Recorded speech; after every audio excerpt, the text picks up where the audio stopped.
I am all yours. Akhirnya lahirlah Rod. Tapi karena satu dan lain hal, Rod akhirnya dititipkan pada Joseph Sullivan, sang tukang es krim bertopeng badut es krim. Jadi Rod ini nggak pernah tahu siapa ibunya, guys. Nah, di game Ice Cream 5 ini terungkap sebuah cerita saat-saat Rod masih kurus, guys, sebelum dia gemuk. Jadi dia ini ingin sekali mencoba es krim rahasia milik Joseph Sullivan ya, tapi nggak boleh sama si Joseph. No, Rod, you can never eat those special ice creams. You better get dressed quickly to go to school. Es krim itu tersimpan rapat di dalam lemari es dan dikunci oleh Joseph. Karena Joseph tahu nih es krim rahasia tersebut berbahaya. Karena es krim itu adalah hasil dari ramuan yang diberikan oleh Evil Nun, si Sister Madeline. Es krimnya sangat enak, tapi efek sampingnya orang yang memakannya bisa langsung auto menggemuk badannya, guys. Dan sebenarnya es krim tersebut adalah terbuat dari, makanya kunci itu selalu diamankan oleh Joseph. Dan saat itu Joseph pergi untuk bekerja membawa kunci itu. Rumah mereka ternyata ada di belakang pabrik es krim milik Joseph ya, yang dulunya merupakan sebuah pembangkit listrik tenaga air. Ketika Rod bermain di halaman rumahnya, kita bisa ngelihat ya, ini dia nih, tuh pabriknya. Dan ini dengan sebuah glitch, kita juga bisa menjelajahi area luar pabrik ini, guys, sampai ke area rumahnya Rod yang dulu. Nah, saat Rod bermain di halaman, Rod tiba-tiba teringat dengan siapa ibunya. Ada sebuah memori dari dirinya yang terlintas di pikirannya, seperti ini. Sometimes I try to remember who my mother was, but I can't remember anything. Mother, who are you? Where are you? Why can't I remember? Why doesn't anybody know anything? It's so confusing.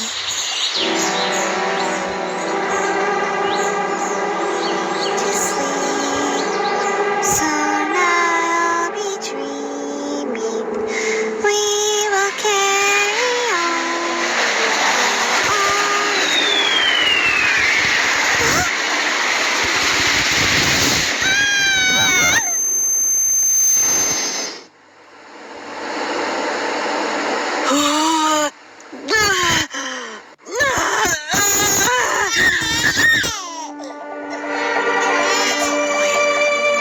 It's a boy.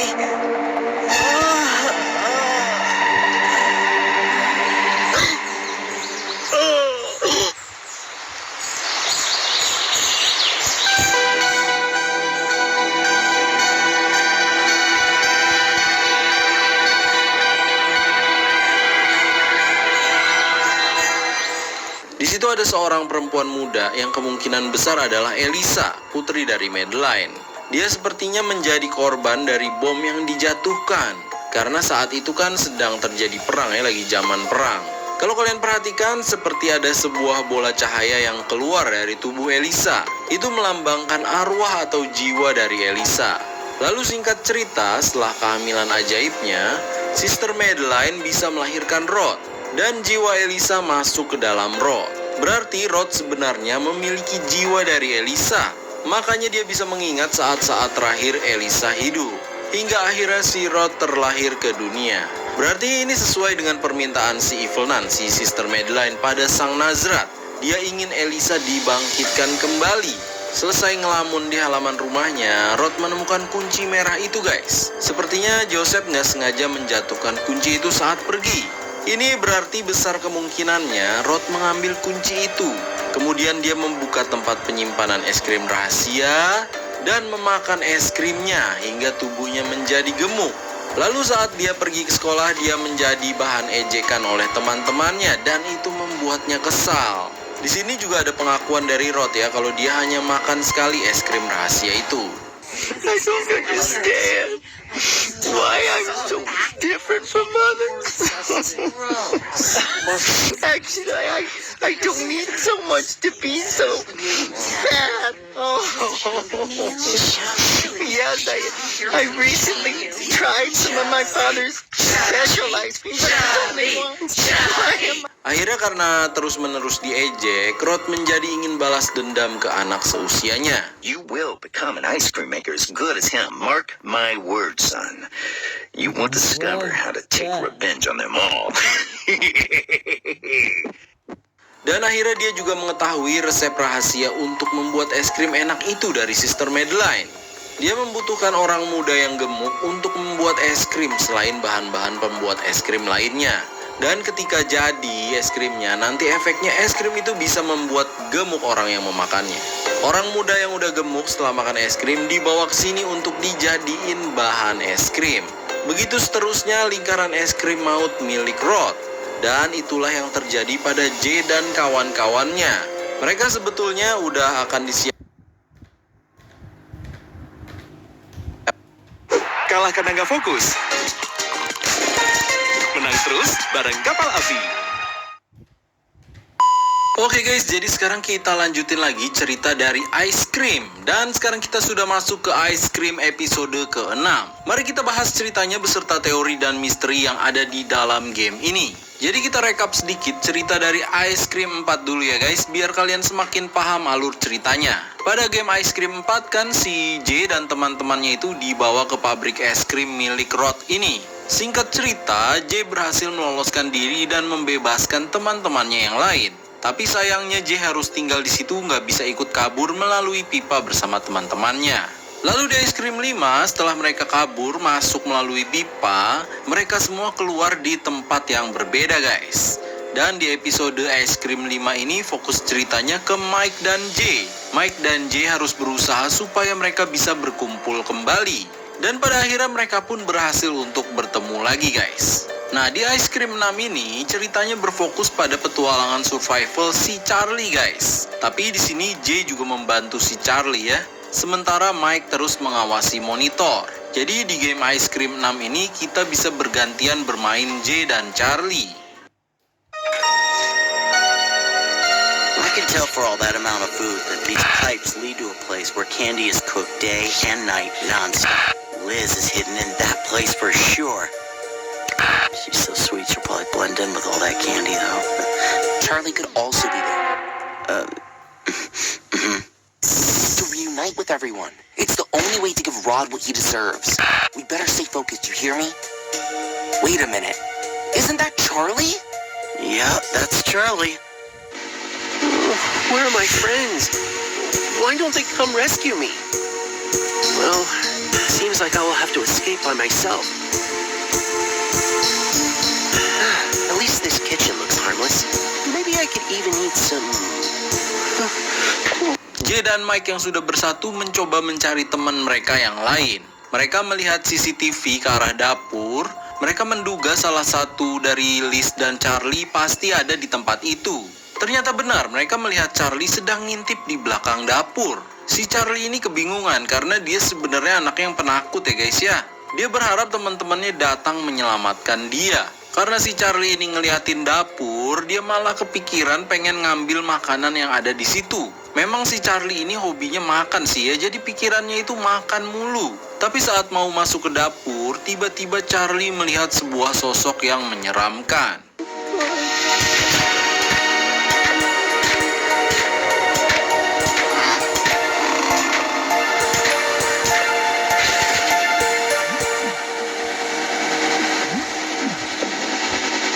I think I need a plan. Itu adalah robot mama tukang masak, namanya Matty. Waduh, sangat-sangat horor tampilannya ya guys. Tuh dia pakai lidah robotnya lagi nyobain ramuannya guys. Matty selalu memeriksa masakannya, jadi kemungkinan besar dia adalah robot kepercayaan Rod. Dia adalah kepala dapur yang bertanggung jawab atas semua masakan dan ramuan di dapur. Ngelihat si robot mak-mak itu, Charlie langsung takut dan memikirkan rencana untuk kabur dari tempat ini dan bergabung bersama teman-teman lainnya. Jadi di sini selain kita harus menghindar dari si Rod dan robot-robot kecil mini Rod, kita juga harus menghindar dari kejaran si robot mak-mak Matty guys. Charlie di sini harus mencari cara untuk bisa menghubungi teman-teman lainnya. Dia harus mencari sebuah telepon. Tapi pintu menuju ke ruangan telepon itu terkunci guys. Dan seperti biasa, kita harus gocek-menggocek menghindari para musuh dan memecahkan teka-teki supaya bisa membuka pintu. Singkat cerita, Charlie pun berhasil membuka pintu itu dan mengakses teleponnya. Jay, I'm still here. I'll do what I can. Charlie sekarang berhasil menghubungi Jay. Dia meminta tolong pada Jay supaya membantunya menyalakan listrik di dapur atau pantry. Karena untuk menyalakan tenaga listrik hanya bisa dilakukan dari tempat si Jay. Ya langsunglah tuh si Jay mulai lagi petualangannya memecahkan teka-teki di pabrik es krim milik Rod. Sayangnya untuk membuka pintu ke ruang kendali tenaga listrik itu digembok oleh si Rod. Untungnya si Jay punya teman yang pandai seperti Mike. Mike bisa membuat alat untuk membuka gemboknya, tapi Jay harus mencari 3 barang dulu sebagai bahan untuk membuat kunci pembuka gembok. Ini benda pertama ya bahannya ya, sebuah plat besi. Ini benda kedua, sebuah alat untuk mengasah. Ini benda ketiga, sebuah plester atau lakban. Setelah memberikan ketiga barang itu pada Mike, si Mike langsung membuatkan sebuah kunci untuk membuka gembok. Jay pun langsung membawa kunci itu untuk membuka gembok di pintu. Sekarang Jay bisa masuk ke dalam ruangan itu. Di situ dia menemukan tuas dengan tulisan pantry atau dapur artinya ya, di atasnya. Jay pun langsung menarik tuas itu dan mengaktifkan tenaga listrik yang ada di dapur. Setelah itu Jay kembali ke ruang kontrol. Kemudian si Jay ini menelpon Charlie. Dia memberitahu kalau listrik berhasil dinyalakan. Charlie, calm down. Everything is under control. Sekarang kita bermain lagi sebagai Charlie guys. Sekarang Charlie harus melanjutkan petualangannya untuk pergi dari tempat ini dan berkumpul dengan Jay dan Mike.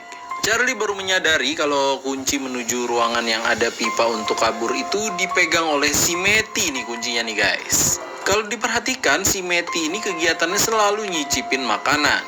Dari situ si Charlie punya ide untuk meracuni si robot dengan mencampuri bahan pembuat es krim pakai bahan-bahan yang gak benar. Untuk itu Charlie harus mencari dan menemukan 3 bahan pengganti itu. Yang pertama kaos kaki kotor ya, ditaruh di sini.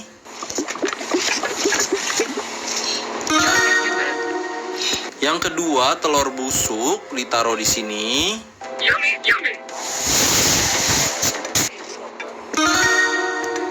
Yang ketiga, bumbu hasil eksperimen ini ya, ditaruh ke sini.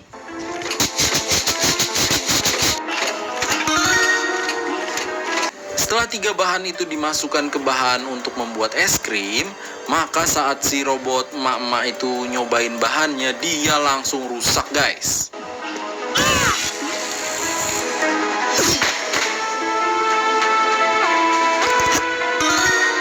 Dan saat robot itu tepar, Charlie langsung mengambil kunci di badan si robot.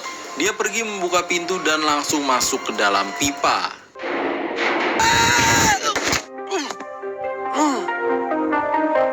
Charlie! Fantastic! We're back together. Oh, man. Well, now we just need to find Liz. Okay, well, in that case, I have something very important to do first. Fine. Jay and I are gonna start. Don't take too long. Akhirnya Charlie bisa berkumpul lagi dengan Mike dan Jay. Kini tinggal si Liz aja nih guys, terakhir ya. Dan kemungkinan besar cerita dari Liz akan hadir di Ice Cream 7 ya guys ya. Lihat deh kelakuannya si Charlie ini. Yang lain lagi sibuk nyari Liz, dia malah main pesawat-pesawatan. Emang bener-bener beban emang ya si Charlie ini ya. Selain cerita tentang Charlie yang menyelamatkan diri, kita juga bisa menemukan sebuah cuplikan baru tentang Sister Madeline atau si Evil Nun guys. Ini menjadikan tanda tanya atau misteri baru lagi ya guys. Coba kalian simak dulu ini cuplikannya ya. Udah saya kasih terjemahannya juga, jadi biar kalian mengerti. You are buried under my feet. It was you who started the war. I don't regret what I did. And now who is knocking on the door?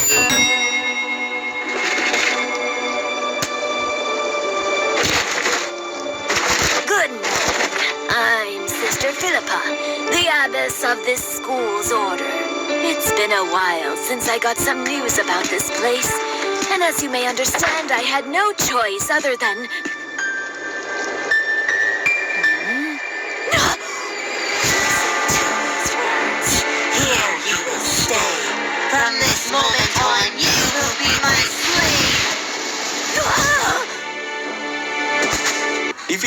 Kita dikasih lihat cuplikan saat Sister Madeline atau SM berada di atas kuburan. Kalau dilihat-lihat itu mirip banget seperti yang ada di game Evil Nun pertama. Dan kalau kita simak kata-katanya, seolah-olah memang dia yang melakukan itu guys. Dia yang menghabisi semuanya tanpa menyesal. Lalu tiba-tiba datang seseorang yang bernama Sister Philippa. Dia adalah pengawas sekolah. Dia datang ke sini karena nggak ada laporan lagi dari sekolah ini. Ya nggak ada laporan, orang semuanya udah dikuasai oleh si SM ini ya guys ya. Lalu Sister Philippa dihipnotis atau dipengaruhi dan dijadikan budak dari SM. Makanya dia nurut banget ya. Berarti nama asli dari Sister yang jadi budak di Evil Nun 1 itu adalah Sister Philippa ini guys. Ini ada dua kemungkinan juga sih. Kemungkinan ya Evil Nun 1 akan ada versi